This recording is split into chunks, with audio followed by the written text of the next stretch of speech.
arte existe porque a vida não basta. Essa é uma das verdades absolutas da vida. Você pode não concordar, você pode subestimar o papel do artista e da arte na vida humana, mas é porque você é um idiota. Sim, você é um idiota. Eu estou usando esse termo grosseiro para fazer você cair na real. Você consome arte, querendo ou não. Todo dia você consome arte. Arte é uma excelente fonte de escapismo, seja na música, seja na série, seja nos jogos, seja nos quadrinhos. Tudo isso, todo esse entretenimento que conforta a alma, que distrai, que te diverte é feito por artistas. Então é claro que você tem que valorizar a arte. Mas é impressionante como nada, ainda mais nesse país, é valorizado. Tudo é destruído, desmotivado, assassinado em as suas poucas fagulhas de respiração. E esse é um vídeo para explicar como a arte tem um papel fundamental, não só nesse país, como em todos, e principalmente nesse período de pandemia que vivemos.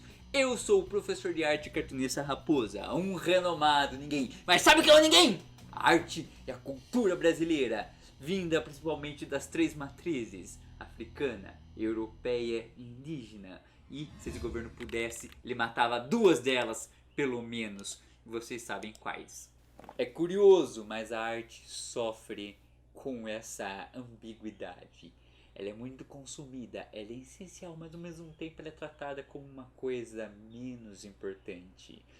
Todos, como eu disse no começo do vídeo, consomem arte de alguma maneira. Seja uma terapia, seja algo para alimentar o seu espírito criativo, ou seja como um escapismo. Mas é impressionante quando se fala em cortar orçamento, um dos principais, um que sempre é cortado é exatamente as artes. É como se as pessoas não enxergassem quanto que ela pode colaborar com a saúde mental das pessoas, da população em geral, e principalmente como a arte pode ser usada até para gerar dinheiro. É só você pensar como a arte é usada na indústria do cinema norte-americano, do entretenimento, ou na indústria da música também. E pensando em música, lembrar da arte coreana, que também está sendo um exponencial no mundo. A música, os filmes, as séries, ou seja, governos que entenderam como que se pode ganhar dinheiro e influência através da arte. Porque também eu sempre gosto de falar para meus alunos como você conquista, como você domestica um país, como você invade um país sem tanques, sem militares, como você faz uma dominação muito mais sutil, muito mais eficiente, sem derramar sangue, ou seja, sem chamar atenção para si de maneira negativa.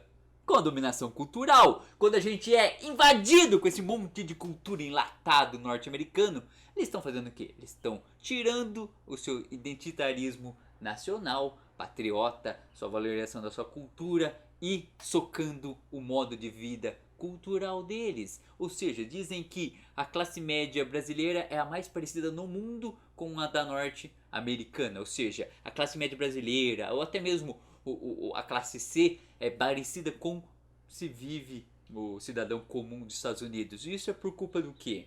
Bom, a gente poderia aqui ficar divagando falando de sociologia, etc. Mas é também por causa da indústria cultural. É você ver o tempo todo série do modo de vida americano em filme. As pessoas tentam simular aqui. Os caras tentam mudar até o nome de comidas que existem no Brasil para se assemelhar às comidas dos Estados Unidos. Tipo a rosquinha virar donut. Veja como a indústria cultural serve até como uma dominância daquela sociedade estrangeira, como você faz até aquele país se tornar mais aceitável. As pessoas oferecem assim, elas abrem os braços para aceitar, por exemplo, uma dominância dos Estados Unidos. Por quê? Porque as pessoas se convenceram através da indústria cultural deles que eles são o melhor país do mundo, são os mais legais e elas querem chegar àquele estado. Veja como a arte não é só arte, não é só entretenimento, não é só escapismo, ela também é uma estratégia de governo, até de relações externas. E é por isso que eu sempre louvo, bato palma, reverencio os movimentos, os órgãos, os centros culturais, as sociedades que tentam preservar e valorizar a cultura brasileira, valorizar essas três raízes, principalmente a essência que faz o povo brasileiro, que faz a nossa identidade, não só no nosso idioma, mas no nosso costume de se vestir, corte de cabelos, música, dança, culinária, tanta coisa que ajuda a identificar o povo brasileiro, que é essa fusão cultural, essa fusão europeia, indígena, africana, que torna a gente um país único, diversificado. Mas para isso, para que se preserve a nossa própria cultura, para que a gente não vire uma sociedade zumbi, consumindo enlatado de outros países, consumindo às vezes o lixo cultural de outro país e percamos a nossa identidade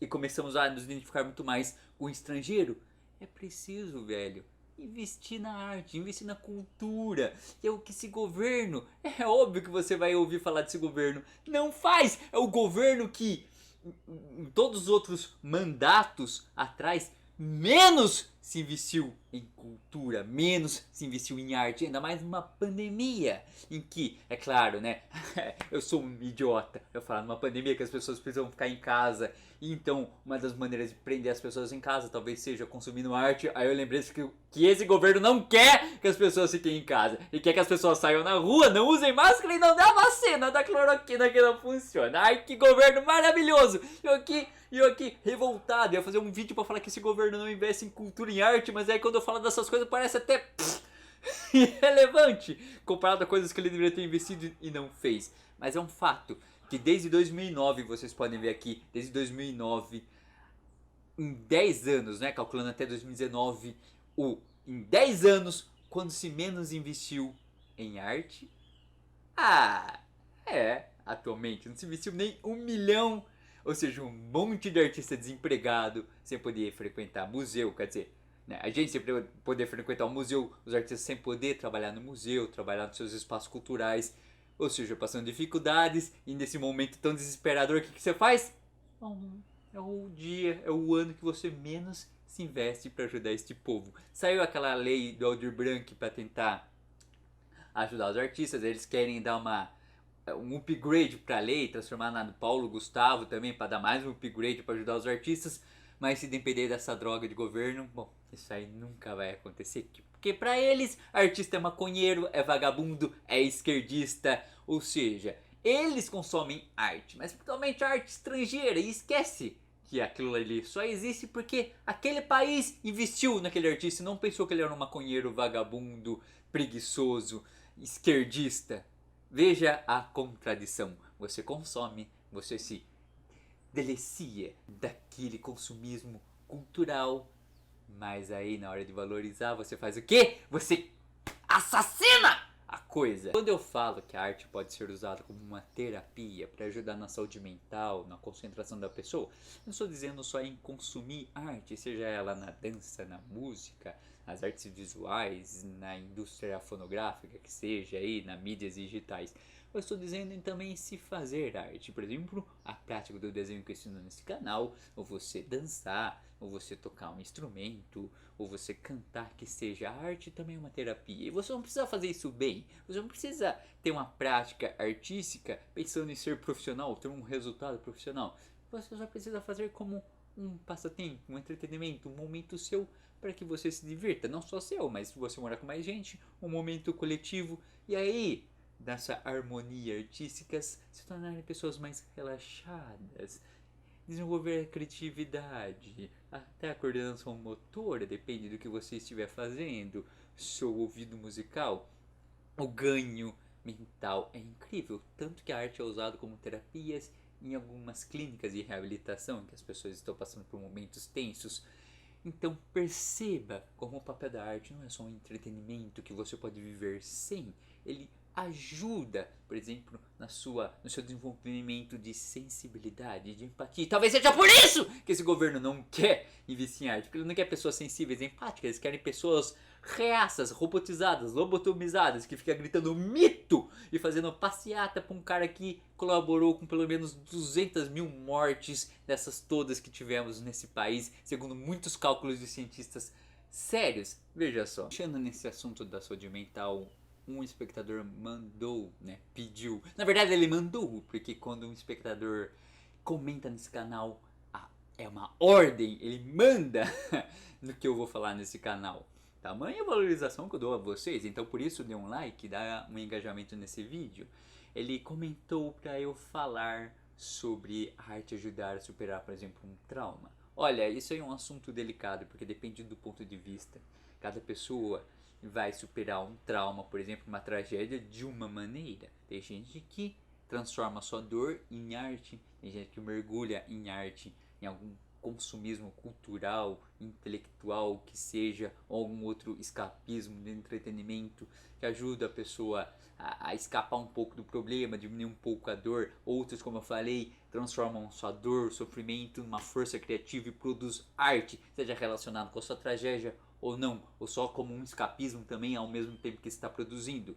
Cara, depende do ponto de vista. Eu não sou a melhor pessoa para dizer sobre isso, mas uma coisa que eu posso garantir é: depende da pessoa e como ela se envolve na arte. Mas é claro que ela ajuda, é uma excelente terapia para muitas dores. Mas o artista é como uma flor perene, que mesmo que você concrete, mesmo que você asfalte a rua, ele insiste em romper esse concreto da opressão e soltar ali através da sua raiz, soltar seu caule para chegar à luz do dia.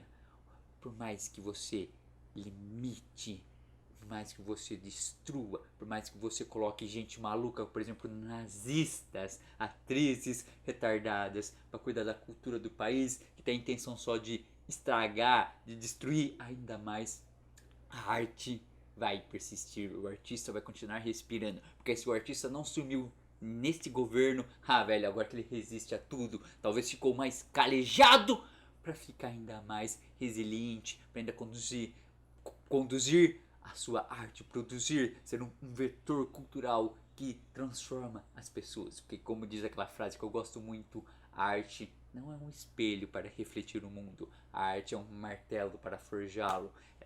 Ela tem o poder de transformar realmente a sociedade. E é talvez por isso que governos autoritários, opressores, estúpidos temem tanta arte e tirem dinheiro. Não só porque eles não valorizam, não reconhecem, mas porque eles sabem que é uma ferramenta que pode se voltar contra eles. Mas se você não quer se voltar contra esse canal, ajude no engajamento, comente, compartilhe. Seja resiliente como a arte, seja um vetor do conhecimento contra o obscurantismo. Até mais.